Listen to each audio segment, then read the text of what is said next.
Buenos días. Hay algunas patologías que no son tan populares en la ortopedia y en la cirugía de hombro, pero que cada vez las vemos más y son los problemas con el pectoral menor. Por eso el doctor Abelardo Camacho nos hablará hoy sobre este síndrome. Doctor Abelardo, bienvenido. Buenos días, doctor. Muchas gracias.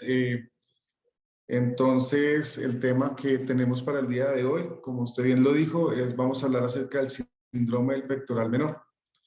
Entonces, este es el índice de la presentación. Vamos a empezar hablando inicialmente de la anatomía del pectoral menor, posteriormente discutir cuáles son los principales, el principal rol que tiene él en la función del miembro superior, y posteriormente ya vamos a ahondar en la patología, hablando de su historia natural, de la etiología, del examen físico, qué pruebas diagnósticas nos ayudan a descartar patologías que son diagnósticos diferenciales, y por último, algo del tratamiento. Entonces, para empezar la charla, vamos a empezar hablando de anatomía. Como bien lo dijimos, el pectoral menor es un músculo superficial de la cara anterior de la caja torácica. Digamos, su principal relación anatómica es el pectoral mayor, el cual transcurre superficial al pectoral menor y es de mayor tamaño. Y además, el pectoral menor hace parte de un grupo de músculos que son llamados toracopendiculares, entre los cuales encontramos al pectoral mayor, al pectoral menor, al subclavio y al serrato anterior. Digamos que la principal función que tienen los músculos toracopendiculares es ayudar a los movimientos de la escápula, y adicional a eso sirven como músculos accesorios para la respiración, como lo vamos a ver más adelante y lo vamos a detallar con unos videos que tenemos acerca de la función, enfocándonos principalmente en el pectoral menor. En cuanto a la anatomía del músculo propiamente, tiene un origen que parte de tres cabezas que están separadas, que salen de la tercera, la cuarta y la quinta costilla. Estos músculos, estas cabezas o este grupo muscular transcurre anterior a los músculos intercostales y se terminan insertando en su mayoría en la escápula, puntualmente en el proceso medial y en la coracoides. Como vamos a ver más adelante, existen algunas variantes tanto en el origen como en la inserción de los músculos o de las cabezas del pectoral menor, y también esto va a ser muy importante cuando vamos a hablar ya de la patología del síndrome pectoral menor. Las relaciones anatómicas principales que tiene el pectoral menor, como ya hablamos de su principal, es el pectoral mayor, el cual está superficial a este y lo cubre por completo en la caja torácica. Adicional a eso, entre ellos existe la fascia clavipectoral y una membrana que es la membrana costocoracoide, que va a terminar en el ligamento suspensor de la axila. Tanto el pectoral mayor y el pectoral menor son quienes conforman la pared anterior de la axila. En cuanto a otras relaciones anatómicas, ya hablando propiamente de la parte vascular y neurológica, tenemos que tener en cuenta para nuestra patología que una de las principales relaciones que tiene a nivel neurológico es la relación que guarda con el plexo braquial y propiamente a nivel de los cordones medial, lateral y posterior. Adicional a eso tiene una relación con la vena axilar, como podemos ver en la imagen, y con la arteria axilar, que esta se ramifica en tres arterias más pequeñas que van a estar en relación tanto en la parte lateral como en la parte media y en la parte medial. La principal inervación del pectoral menor está dada por el nervio pectoral medial y por el nervio pectoral lateral. El nervio pectoral medial de las raíces C8 y T1, y el nervio pectoral lateral que sale de lanza pectorales, que es una rama comunicante que va a hacer esta inervación que va a llegar al pectoral menor. En cuanto a su irrigación, hay tres arterias grandes que suplen o dan irrigación al pectoral menor, como lo son la arteria toracoacromial, que es rama de la segunda parte de la arteria axilar que les comentaba previamente, además con una rama pectoral y una rama deltoidea. Una arteria torácica superior, que es parte de la primera rama de la arteria axilar, y una arteria torácica lateral, que es rama de la arteria axilar directa. Adicional a eso, uno encuentra en la literatura que las perforantes de la arteria mamaria interna también dan un grado de irrigación a este músculo. Este es un artículo publicado en el 2021 en el Surgical and Radiologic Anatomy, que se llama Las variantes de la anatomía del pectoral menor.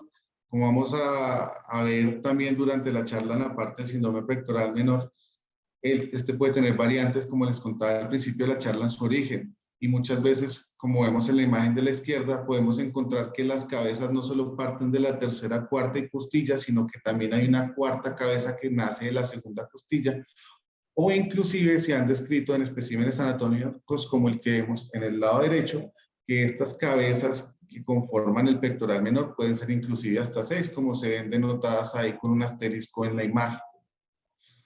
Todo esto es importante porque, como vamos a ver más adelante cuando hablamos del síndrome pectoral menor y de su tratamiento, sobre todo el tratamiento quirúrgico, esto influye claramente en tener clara la anatomía del paciente para poder hacer un tratamiento adecuado y tener un tratamiento exitoso. Ya cuando hablamos de la función del pectoral menor, la principal función que tiene junto con el serrato anterior es la protracción de la escápula. Sin embargo, no es la única función que cumple. También ayuda a los movimientos en los cuales la escápula necesita hacer una rotación hacia abajo, o la depresión de la escápula, que aunque usualmente es dada por la gravedad únicamente, puede tener un papel en la depresión de la misma. Adicional a eso y de sus funciones principales, también, como les comentaba previamente, tiene un papel como un músculo accesorio de la respiración. Este es un video en el que vemos cómo en la imagen se hace una elevación del hombro, y como podemos ver en la imagen de la derecha, al hacer esa elevación del hombro, podemos encontrar la protracción de la escápula en el movimiento que hace tanto el pectoral menor, que está en este caso ubicado por debajo del pectoral mayor, y el serrato anterior, que lo vemos en azul en la imagen. Este es otro video en el cual podemos observar ya más detalladamente la función que tiene el pectoral menor al momento de la elevación del miembro superior, y adicional a eso, aquí como podemos hacer elevación del hombro con el mismo, y por eso también se considera un músculo accesorio de la respiración. Ya habiendo repasado, digamos, a grosso modo cuál es la anatomía y las funciones del pectoral menor, ahora sí nos vamos a centrar en hablar acerca del síndrome del pectoral menor. ¿Qué es el síndrome del pectoral menor? Es una compresión del plejo braquial que se va por debajo de la clavícula, que usualmente es sintomático en los pacientes y que su diagnóstico es principalmente o netamente clínico. En estas imágenes que vemos en esta diapositiva, podemos observar a nivel del cuello y del hombro dónde son las principales partes donde puede ocurrir esa compresión del plejo braquial. Y tenemos como referencia anatómica principal la clavícula. ¿Por qué? Porque esto nos va a ayudar a diferenciar entre dos síndromes muy grandes que vamos a estar viendo en estas charlas hoy. Primero, el síndrome del pectoral menor, y más adelante el síndrome del opérculo torácico, y la referencia para poder diferenciar entre uno y otro es la clavícula. Entonces, cuando hablamos de compresiones de plejo que sean por encima de la clavícula, estamos hablando de un síndrome del opérculo torácico, mientras que cuando las tenemos por debajo de la misma, nos estamos adentrando en el tema de esta charla, que es el síndrome del pectoral menor. Además, también pueden existir algunas compresiones que se dan a nivel costoclavicular, o sea, en la división de los dos, justo en relación con la clavícula y la primera costilla. Aquí nuevamente el esquema más a profundidad, en el cual podemos observar cuál es la parte que a nosotros nos interesa para esta charla y en la cual nos vamos a enfocar. Como dije previamente, son las compresiones por debajo de la clavícula y que guardan relación con el pectoral menor. Entonces, hablando de la definición de la enfermedad, entonces, como ya sabemos, tiene una historia natural y debemos empezar esa historia natural con la anamnesis. Como les decía previamente, este es un diagnóstico que es en su mayoría realizado por los datos clínicos que tenemos durante nuestra consulta. Entonces, la anamnesis juega un papel fundamental en el establecimiento tanto de la etiología como de la altura de la lesión. Las principales causas son el trauma, accidentes, ya sea por accidentes o por estrés repetitivo, y también pueden haber lesiones espontáneas. ¿Qué es lo importante en la consulta y en lo cual también tenemos que hacer énfasis cuando hacemos nuestra anamnesis? Es diferenciar si estamos ante una lesión que sea propiamente por estiramiento de los músculos, ya sea escalenos o pectoral menor, cuando hablamos de opérculo torácico o de pectoral menor, versus una lesión indirecta sobre el nervio. Usualmente, una lesión directa sobre el nervio, perdón. Usualmente estas lesiones por estiramiento lo que van a causar en la historia natural de la enfermedad es que se van a causar fibrosis, ya sea en el mismo músculo o en las fascias que están entre el músculo pectoral mayor y pectoral menor, y eso va a hacer que se genere un atrapamiento del plexo braquial, que es el que va a empezar a presentar los síntomas que ya vamos a hablar más adelante cuáles son. Entonces, como hablábamos de la etiología, hay causas asociadas: el trauma, la lesión neurológica y las espontáneas. Cuando hablamos de la etiología dada por el trauma, hablamos principalmente de accidentes, ya sean accidentes de tránsito o caídas, como las principales causas de esta patología. Las ocupaciones como personas que deban estar constantemente trabajando sobre teclados, se ha visto que tiene alguna relación con la aparición de este síndrome. Y cuando hablamos de ejercicio, jugadores de voleibol, de personas que practican natación, personas que realizan béisbol, que tienen una expansión de la caja torácica y una apertura de tanto el pectoral mayor como el pectoral menor, pueden presentar estos síntomas. También los pacientes durante la consulta nos pueden referenciar que han tenido eventos previos de trauma que pueden estar relacionados con esta formación de fibrosis de la cual les hablaba anteriormente. Cuando queremos ver la etiología desde el punto de vista de lesión neurológica, es importante saber diferenciar si realmente estamos ante una lesión neurológica o sus diagnósticos diferenciales, ya que estos pacientes usualmente en estos tres grupos presentan como principales síntomas la parestesia y la debilidad. Pero la parestesia y la debilidad puede tener comportamientos diferentes. ¿Qué quiere decir eso? Que si nosotros estamos frente a un paciente que tiene una parestesia o una debilidad del miembro superior, pero es una parestesia y debilidad que va mejorando progresivamente en los siguientes días, estamos hablando más acerca de un trauma medular directo, un choque medular que va a mejorar, mientras que si hablamos de una parestesia o una debilidad que no mejora en los días siguientes después de la presentación de los síntomas, sí estamos probablemente frente a una lesión neurológica. Adicional a eso, también debemos diferenciarlas de las lesiones musculotendinosas, ya que estas también pueden presentar parestesia y debilidad, pero generalmente se caracterizan porque es una parestesia y debilidad que se desarrolla en días y es progresiva. Entonces, digamos que este es un esquema que les traje para tratar de diferenciar las características de estas parestesias y poder definir a cuál de estos tres escenarios nos estamos enfrentando cuando tenemos a nuestro paciente en la consulta. También hay etiologías espontáneas, son la minoría y son extrañas, pero pueden ocurrir. Lo que uno encuentra cuando revisa la literatura es que usualmente estas apariciones espontáneas están relacionadas, cuando no hay antecedentes de importancia, con alteraciones anatómicas. Y un ejemplo claro de esto es una primera costilla cervical o una costilla cervical o una primera costilla normal. Estas variaciones anatómicas van a hacer que hayan compresiones a nivel del recorrido del plejo braquial y nos pueden estar denotando el origen de la enfermedad. Los principales síntomas que va a presentar el paciente son síntomas claramente relacionados con la parte neurológica. Entonces vamos a encontrar dolor en estos pacientes, entumecimiento u hormigueo, y adicional a eso debilidad, sobre todo pérdida de fuerza en el agarre. Cuando ya vamos a interrogar en nuestra anamnesis y vamos a profundizar en el dolor, tenemos que ser muy cuidadosos y meticulosos en poder definir cuál es la localización del dolor, ya que dependiendo de la localización y como lo hablamos acerca de la anatomía tanto de la enfermedad como del pectoral menor, vamos a poder orientar nuestro diagnóstico hacia si ese paciente tiene un síndrome del pectoral menor o tiene un dolor supraclavicular, que ya nos hablaría de la otra patología que es el síndrome del opérculo torácico. Adicional a eso, tenemos que tener en cuenta que como este es un diagnóstico que es muy meticuloso, también cuando tenemos un dolor en el hombro, en la parte proximal del brazo o el antebrazo, no podemos diferenciar claramente si estamos hablando de la primera o la segunda patología, porque igual en ambas se puede presentar. Por esta razón, digamos que en los estudios que revisé, uno encuentra descritos que hay unos dolores que sí son característicos de cada uno de ellos. Entonces, cuando hablamos del síndrome del pectoral menor, usualmente estos pacientes tienen un dolor o un entumecimiento a nivel de la axila y en el pecho por debajo de la clavícula, mientras que como diagnóstico diferencial principal En el síndrome del opérculo torácico, este dolor es más en el cuello y tienen cefalea occipital. Entonces, digamos que es algo que nos va a ayudar a identificar si realmente nos estamos enfrentando hacia esta patología.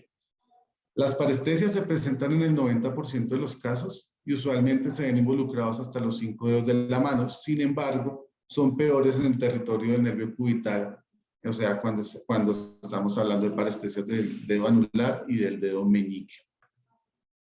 Por último, la debilidad, la menos común de todas, es menos común que el dolor y las parestesias, se da principalmente por cuando el paciente nos refiere que hay una pérdida del agarre o debilidad en el mismo. Este cuadro que les traigo en esta imagen subrayado, quiero que vean, hablando de nuestro principal diagnóstico diferencial, que es el síndrome del opérculo torácico, cómo estas características que les mencionaba previamente acerca de las características del dolor son las que nos van a ayudar a diferenciar o a ver que hay una concomitancia entre los dos. Aquí esto es un estudio que es observacional, tiene un número de 76 pacientes y en estos pacientes se evaluó cuáles eran las características del dolor que presentaban.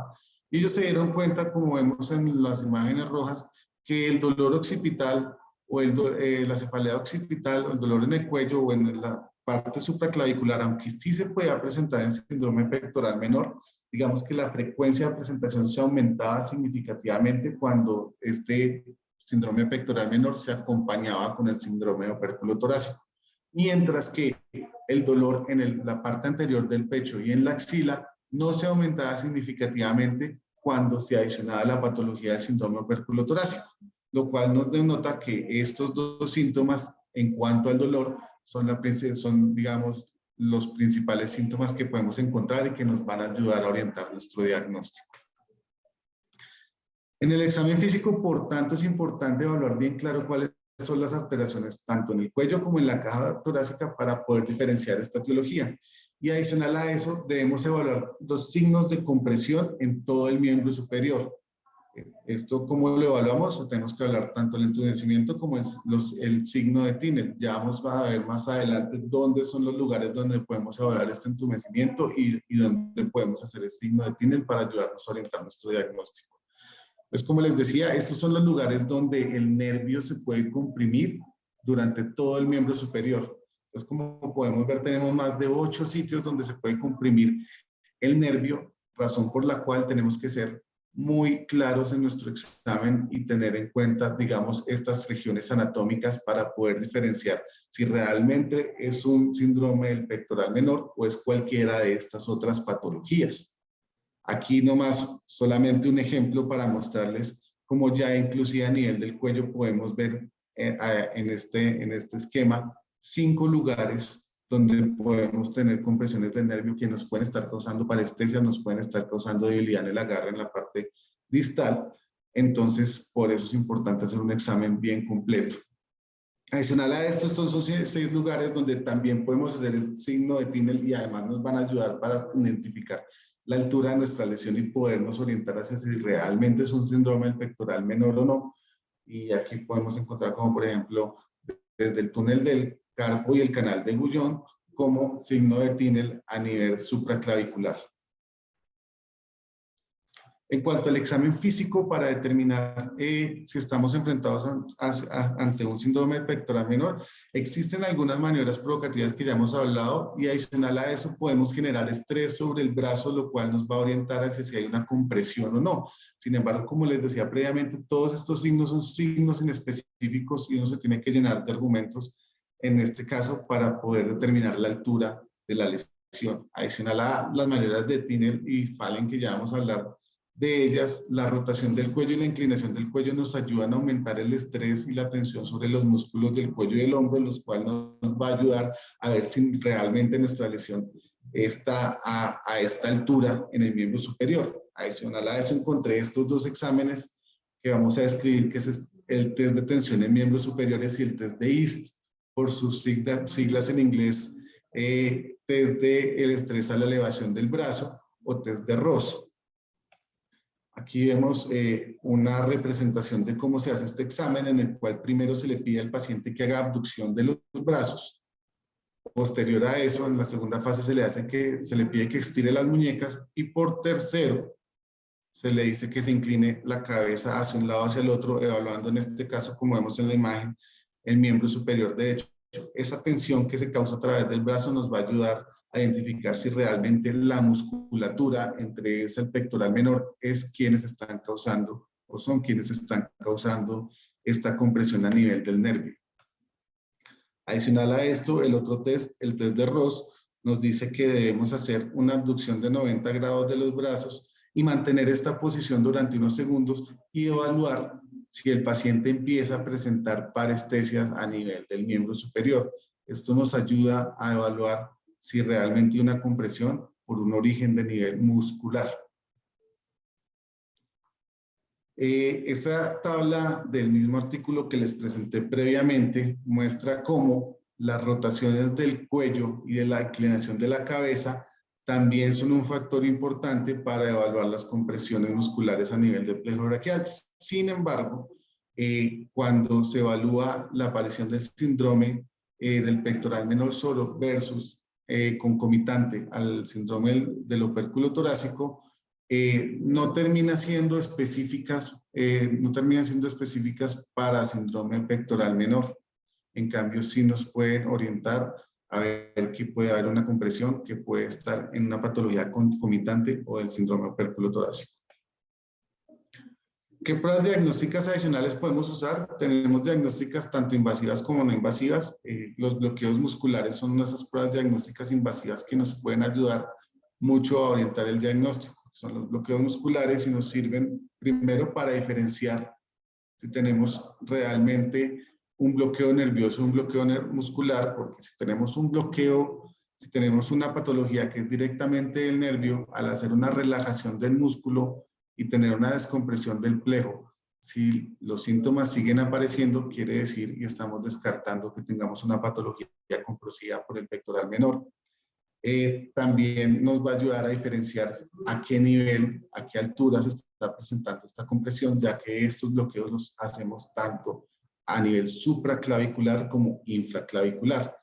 Es importante tener en cuenta, y como lo he mostrado en la charla con las tablas que muestran los síntomas, que hay hasta un 75% de coexistencia entre el síndrome del pectoral menor y el síndrome del opérculo torácico. Por eso la recomendación al hacer estos bloqueos musculares es iniciar por el pectoral menor.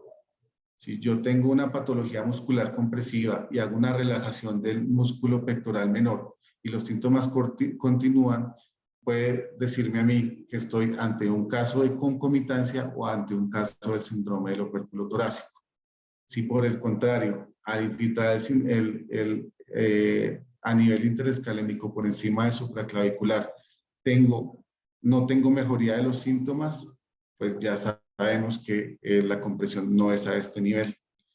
Sin embargo, esto es una prueba diagnóstica que no es inocua y tiende a tener unos efectos no deseados, como son la ronquera cuando se hace una infiltración del nervio laringio por su estrecha relación con estas zonas, o una parálisis de Horner por un bloqueo de la cadena simpática. Este es un esquema que representa a nivel del pectoral menor cómo se debe hacer esta infiltración. Usualmente nuestra referencia anatómica son 4 centímetros por debajo de la clavícula. La aguja debe tener una longitud de no más de 3.8 centímetros y esta se debe insertar de manera angulada a 45 grados hacia proximal para poder llegar directamente al pectoral menor. Y la dosis que se recomienda y la cantidad son 4 cc de lidocaína al 1%. Esta misma dosis también la usamos a nivel supraclavicular. Las referencias anatómicas aquí son 1 a 3 centímetros lateral a la tráquea y 2 centímetros por encima de la clavícula, también con una angulación de 45 grados, esto para evitar que vaya a haber una lesión de la pleura. Otras pruebas diagnósticas que podemos encontrar y que nos van a ayudar a establecer la altura del nivel a la cual se está presentando la compresión y saber si realmente nos estamos enfrentando a un síndrome del pectoral menor es la electromiografía, la estimulación de la raíz C8, aunque esta refiere la literatura que es bastante dolorosa y usualmente no es usada, pero también es una opción que podemos utilizar para hacer un diagnóstico o descartar otras patologías. La neurografía, la resonancia magnética y la radiografía, que usualmente están enfocadas más a ver si hay lesiones que puedan estar ocupando el espacio, como son, por ejemplo, los tumores de la caja torácica, como el que vemos en la imagen de la derecha. Y adicional a eso, las lesiones directas con la resonancia magnética del plejo sobre esta estructura. Esto es una lista, digamos, de los diagnósticos diferenciales que hemos venido hablando durante la charla y que tenemos que tener en cuenta cuando hacemos el examen. Como podemos ver, aquí están listados 10 y con esto podemos estar seguros que si no hacemos un examen físico adecuado y no tenemos en cuenta las relaciones anatómicas que hemos descrito previamente, podemos estarnos equivocando en nuestro diagnóstico o perdiendo la oportunidad de diagnosticar un síndrome del pectoral menor, que como ya vimos es bastante extraño. Enfocándonos en el tratamiento, hay dos vertientes grandes del tratamiento. La primera es el tratamiento conservador y la segunda son los tratamientos invasivos. Cuando hablamos del tratamiento conservador, digamos que hay un objetivo principal en el tratamiento conservador, y ya que esta patología se da por una fibrosis y una compresión debido a una tensión del pectoral menor, pues la principal actividad que debemos manejar en estos pacientes es el estiramiento del pectoral menor. Adicional a eso, suspender todas las actividades que ya hablamos previamente, como el uso de teclados de manera repetitiva o actividades deportivas que nos pueden estar generando esas microlesiones en el músculo que van a terminar una fibrosis. En cuanto al estiramiento del pectoral menor, la recomendación es hacerlo 3 veces al día, hacerlo todos los días de la semana y hacer en cada vez que se hace al día 3 series que deben durar de 15 a 20 segundos estirando el pectoral menor durante 3 meses. Aquí vamos a ver un ejemplo de cómo se debe realizar ese ejercicio. Es un ejercicio que se lo podemos indicar nosotros como ortopedistas a nuestros pacientes. No tiene que ser guiado por fisioterapia necesariamente, ya que es muy sencillo. Solamente se le pide al paciente que en el marco de una puerta de su casa ponga sus manos y descargue su cuerpo hacia adelante, sosteniendo el cuerpo con las manos. Con este movimiento estamos asegurando que el pectoral menor se estire y vamos a lograr en la gran mayoría de los casos una mejoría. Tratamientos alternativos. La toxina botulínica es un tratamiento que se ha venido describiendo cada vez más en la literatura. Es una alternativa al tratamiento quirúrgico. Usualmente la recomiendan guiada por ecografía y consiste en una inyección única de 50 unidades internacionales. Actualmente, y en lo que alcancé a revisar, no hay mucha literatura acerca de la toxina botulínica para el pectoral menor. No hay estudios grandes, ensayos con un nivel de evidencia alto y de un volumen grande de paciente, como si existen estudios más profundos, más grandes y con mejor evidencia para el síndrome de opérculo torácico.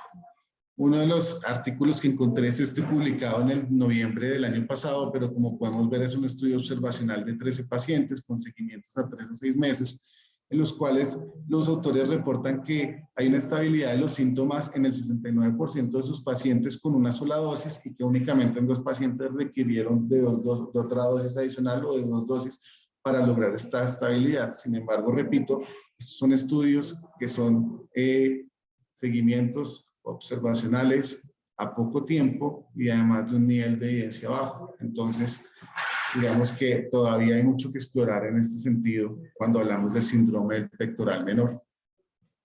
En cuanto al tratamiento quirúrgico, es el tratamiento que debemos utilizar una vez haya fallado el tratamiento conservador. Siempre debemos iniciar con el tratamiento conservador. Pero cuando hay una persistencia de los síntomas, el tratamiento quirúrgico de elección, que está descrito, es la tenotomía del pectoral menor.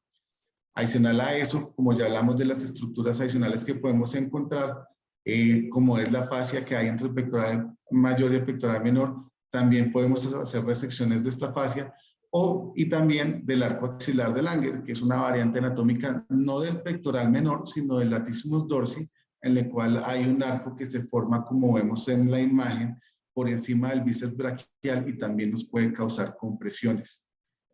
Una vez hecha la tenotomía, la recomendación es evitar la elevación de la extremidad por encima del hombro de 2 a 3 meses, ya que debemos permitir que el pectoral menor se cicatrice sobre la reja costal para que pueda seguir cumpliendo con su función. Aquí en el esquema quería mostrarles ya más a profundidad cómo se ve el arco de Langers en relación con el pectoral menor y cómo estos son los que influyen en la compresión del nervio o del plejo braquial.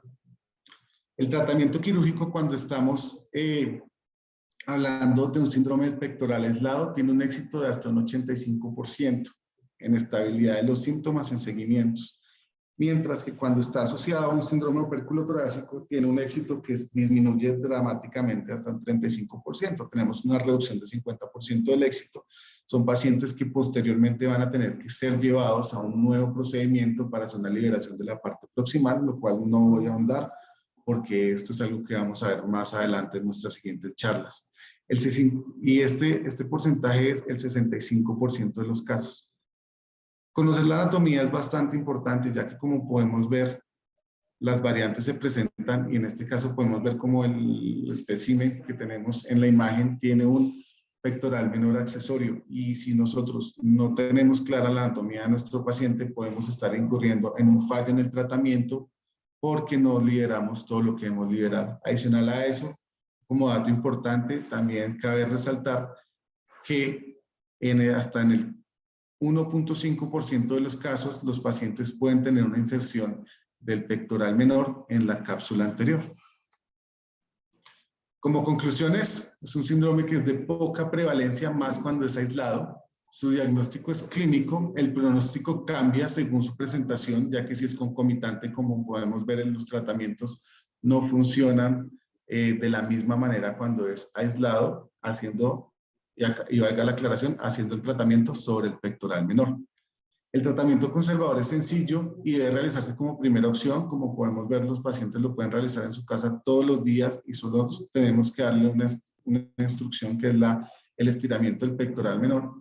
Y que en cuanto al tratamiento con toxina botulínica todavía hace falta estudios de mejor calidad para poder hacer su uso de manera sistemática. Muchas gracias. En el código QR van a encontrar la presentación. Muchas gracias, Abelardo. Muy completa la revisión. Y ese tema, como usted bien lo dijo, tiene poca prevalencia, pero pues se ve, como todo en la vida, pues uno llegará al paciente a la consulta con ese problema, y ahí es donde viene el problema, que como no es tan común, uno no lo tiene en la cabeza y se le puede pasar desapercibido o se confunde con el opérculo torácico, que es lo que uno más frecuentemente escucha y como que tiene como primera alternativa cuando las personas empiezan a presentar estos síntomas. Si hay alguna pregunta al auditorio, están silenciados, por favor levante la mano. Yo tengo un comentario acerca de una de las funciones del pectoral menor, si bien sí son las que usted mencionó, por supuesto. Cuando uno, digamos, quita el pectoral menor o hace la tenotomía del pectoral menor, realmente las repercusiones clínicas de esto no son significativas. O sea, todas estas funciones como que uno no las ve tan necesarias cuando no tiene pectoral menor. Entonces, digamos que ese temor que algunas personas están pensando de que qué pasa cuando uno hace la tenotomía del pectoral menor, pues a nivel funcional no pasa gran cosa a nivel clínico, ¿sí? O en la mayoría de las personas. Hay otras entidades del pectoral menor o que tienen que ver con enfermedades del pectoral menor, como la hiperactividad del pectoral menor, que no es exactamente o no lleva a compresión neurológica, ¿sí? Lo que causa esa hiperactividad del pectoral menor es una alteración del movimiento de la escápula. Y eso también se ve con frecuencia, son pacientes que refieren dolor en la parte del pectoral menor, en la inserción medial de la coracoides y hacia el recorrido del pectoral menor, y uno le ve cierta disquinesis o movimiento anormal de la escápula al examen físico. Y la forma de diferenciarlo con el síndrome del pectoral menor es evidentemente que no tiene todos los síntomas que usted nos mencionó. Los síntomas son principalmente de dolor y problemas relacionados con el mal funcionamiento de la escápula. Sí, esa es como la primera cosa. Y lo segundo, que es que la separación del borde medial de la escápula y del polo inferior de la escápula, cuando hay una hiperactividad del pectoral menor, se da en rangos bajos de elevación, y la elevación contra resistencia por debajo de 90 grados, pues se ve esa alteración o este mal funcionamiento de la escápula. Pero cuando el paciente hace la elevación por encima de los 110, 120 grados contra resistencia, la escápula ya queda otra vez bien, como que ya no tiene un mal funcionamiento. Eso quiere decir que el serrato anterior sí está funcionando, solo que en grados inferiores, el pectoral menor, por estar retraído o por tener esa hiperactividad, pues hace la protracción de la escápula. Ese sería mi comentario. No sé, el doctor González y el doctor Rojas, si tienen algún comentario. Guido, gracias, ¿no? Es muy parecido a lo que usted dijo. Esto es bien poco usual, muy difícil de diagnosticar porque se mezcla con otros síndromes de compresión vascular o neurológica en la base del cuello. Pero me parece clave tener estas charlas como en serie, como dijo Abelardo, y seguir más adelante con lo del opérculo y eso, porque son patologías que cuando uno se pone a pensar en su práctica, no son frecuentes para nada, pero en parte no son frecuentes porque uno no las diagnostica. Con seguridad habrá muchos pacientes que le consultan a uno por síntomas difusos y uno nunca sabe bien qué fue lo que tuvieron y los maneja con otros diagnósticos. Entonces me parece importante, pero sin olvidar lo que usted dijo, que tal vez hay patologías hoy en día más reconocidas del pectoral menor, más comunes, afortunadamente un poquito más fáciles de diagnosticar, las que tienen que ver con las alteraciones de la función de la escápula. Eh, pero, pero son temas que hay que revisar, que hay que revisar. Quisiera preguntarle a Jorge si él vio allá en Hopkins o en la Clínica Mayo estos diagnósticos y en particular tratamientos quirúrgicos para esto. Porque yo creo que a ellos les pasa lo mismo. No creo pues que esto sea una cuestión que uno vea aún en un fellow tan sofisticado como el de Jorge, pero me encantaría oír su opinión. Gracias, doctor. No, yo nunca vi eso, nunca, ni siquiera en la consulta. Es un diagnóstico muy de exclusión y en realidad yo creo que estoy totalmente de acuerdo y resueno con la idea de que es algo que debemos tener en mente, pero hay como 3 entidades clínicas claras de síndrome de opérculo torácico, que es el síndrome de opérculo torácico arterial, venoso y el verdaderamente neurológico. El verdaderamente neurológico es el paciente que de verdad tiene síntomas neurológicos, que tiene alteraciones en los estudios electrodiagnósticos, y esos 3, pues yo diría que son cosas que cumplen con los criterios clínicos que nosotros necesitamos como signos, síntomas claros y alteraciones en estudios diagnósticos claros. Hay otro grupo que es probablemente en el que entran todos estos pacientes de los que hablaba Belardo, que es, yo lo llamaría como disputablemente neurológico, un síndrome de opérculo, que son pacientes con síntomas muy difusos. Y a mí lo que más me llama la atención de esto, honestamente, desde el punto de vista clínico, es la falta de especificidad de todo. Hay una cantidad de síntomas descritos, hay pacientes que tienen síntomas cubitales, hay pacientes que tienen síntomas en toda la mano, la falta de pruebas diagnósticas y también la falta de hallazgos clínicos en imágenes diagnósticas, en estudios electrodiagnósticos que le digan a uno que de verdad hay una alteración. Entonces es una cosa bastante difusa y vaga. A mí ciertamente me causa dificultad en algunos casos decir qué es eso. Por supuesto que hay casos claros de alteraciones, y en los que definitivamente el manejo quirúrgico de hacer una liberación ayuda, pero a mí me parece que también en algunos casos puede haber un diagnóstico incorrecto de este tipo de patologías. Entonces, yo creo que yo me quedaría, y eso sí es una opinión muy personal, yo me quedaría para mi práctica clínica con los casos claros de verdaderos síndromes de opérculo torácico arteriales, venosos o también del pectoral menor, porque hay compresiones descritas de las venas y las arterias en el pectoral menor.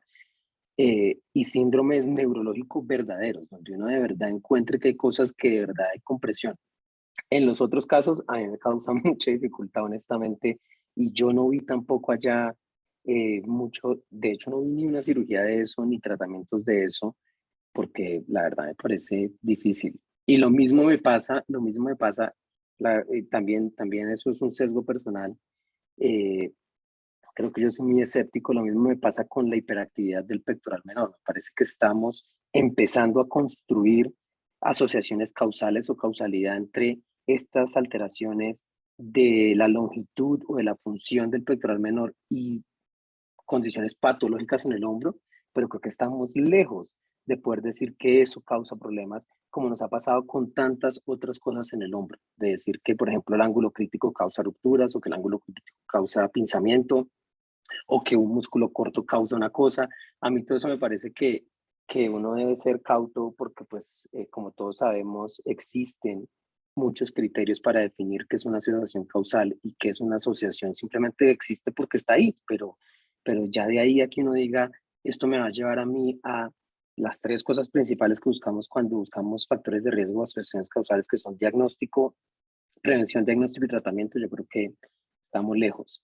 Entonces yo con estas dos cosas soy un poquito escéptico, lo debo confesar, pero es claro que esto existe y yo nuevamente llamo la atención en los casos en los que en efecto ustedes vean alteraciones claras, tanto al examen físico como en pruebas diagnósticas. Digamos que yo estoy de acuerdo con Jorge en la gran mayoría, pero haciendo o puntualizando en esa última parte, Jorge, creo que si no mira las patologías que tienen que ver con la escápula, ¿sí? Alrededor de la escápula, uno se encuentra que no hay mucho, ¿sí? Y uno mira quién ha escrito eso, el doctor Kibler, la disquinesis escapular, la escápula helada medial, lateral, o sea, realmente si uno compara lo que conocemos de la escápula y sus inserciones musculares, en las cuales entra el pectoral menor, por supuesto, y lo que conocemos del resto del miembro superior, hay una disparidad muy grande. Y creo que en parte es porque simplificamos todo. O sea, como que el pensamiento es, ok, un tendón roto lleva esto, hay una compresión aquí, entonces por eso se produce esto, pero olvidamos de dónde sale el miembro superior, olvidamos la cintura escapular y olvidamos que esto es algo dinámico. Entonces, hay muchas enfermedades de la escápula que a mi modo de ver todavía no las hemos, y ahí sí estoy de acuerdo, entendido bien, pero ahí están, o sea, están ahí, solo que el ojo no ve lo que el cerebro no conoce.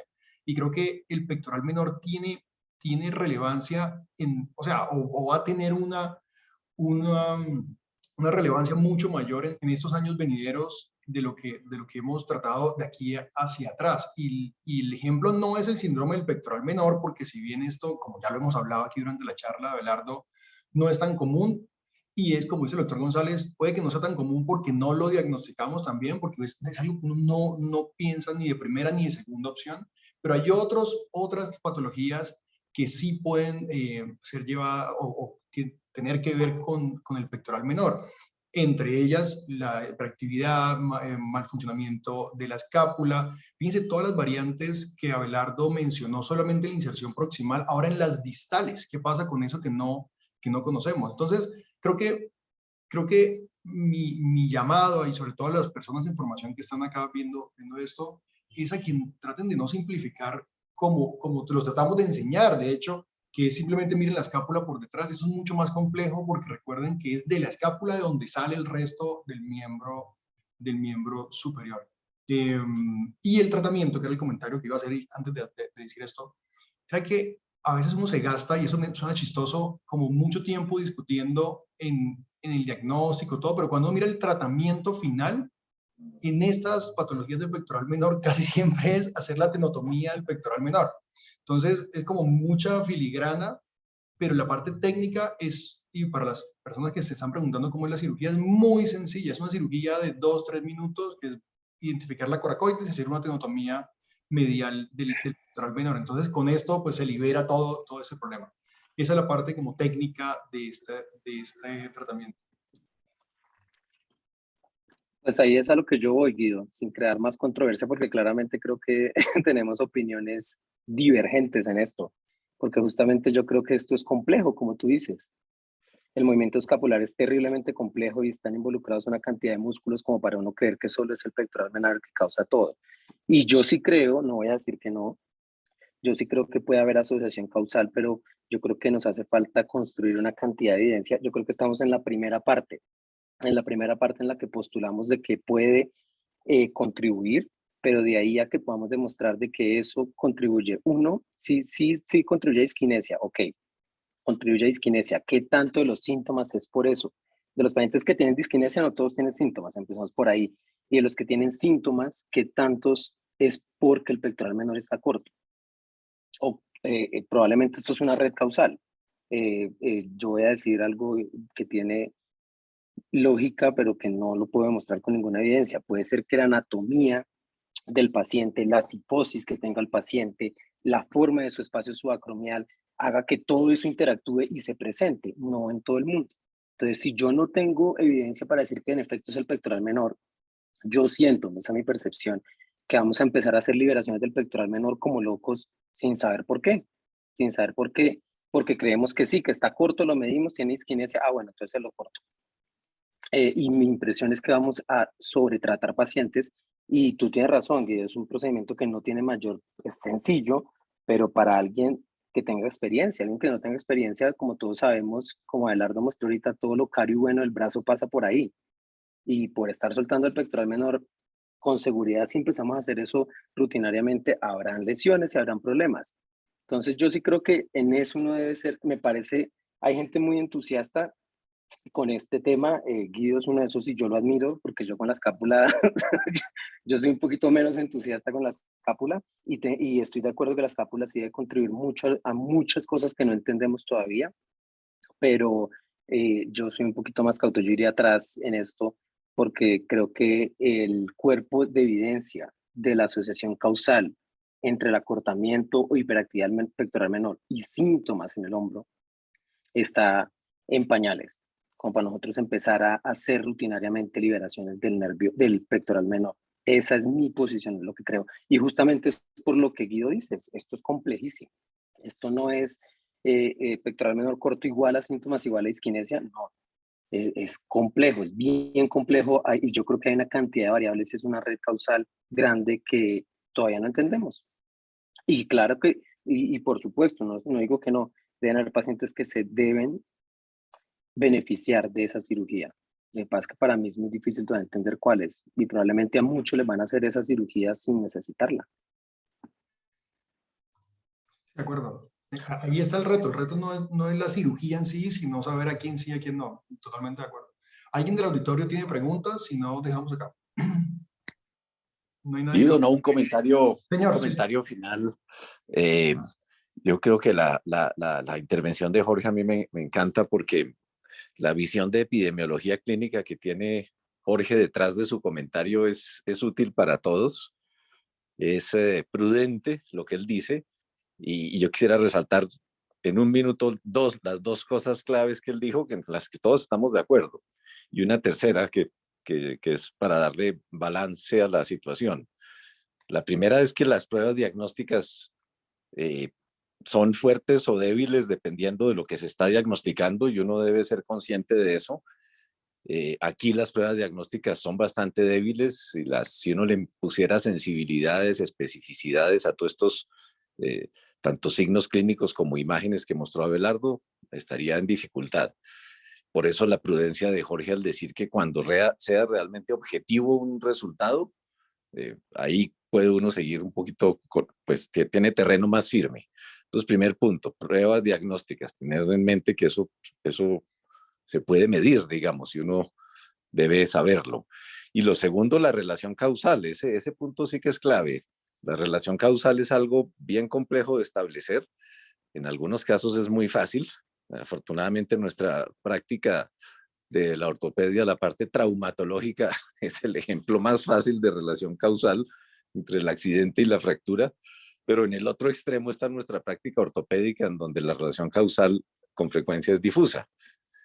Eh, y el tercer, entonces uno debe tener claridad de lo posible de la relación causal.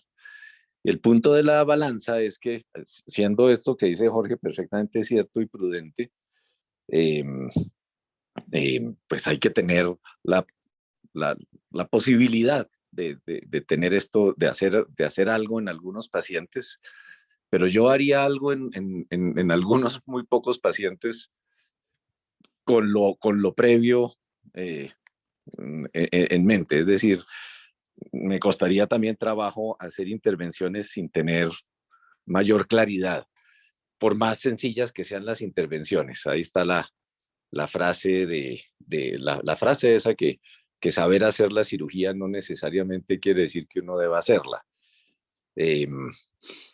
Sí, hay que hay que ir aquí despacio y creo que el fondo de epidemiología clínica que le pone Jorge a esta discusión es útil para todos. Y en ese punto creo que estamos todos de acuerdo. Sí, señor, por supuesto. Bueno, lo primero es saber qué tiene el paciente pues, para pensar en el tratamiento. Entonces, ahí sí estamos, como usted dice, totalmente de acuerdo con todos los bemoles que tiene el diagnóstico de esta.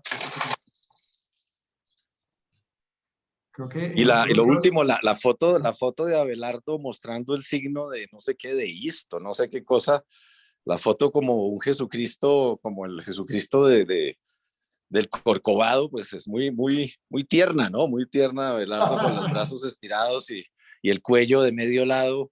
Creo que se ve, sí, le falta el pelo un poquito más largo y lo podríamos confundir con el Espíritu Santo.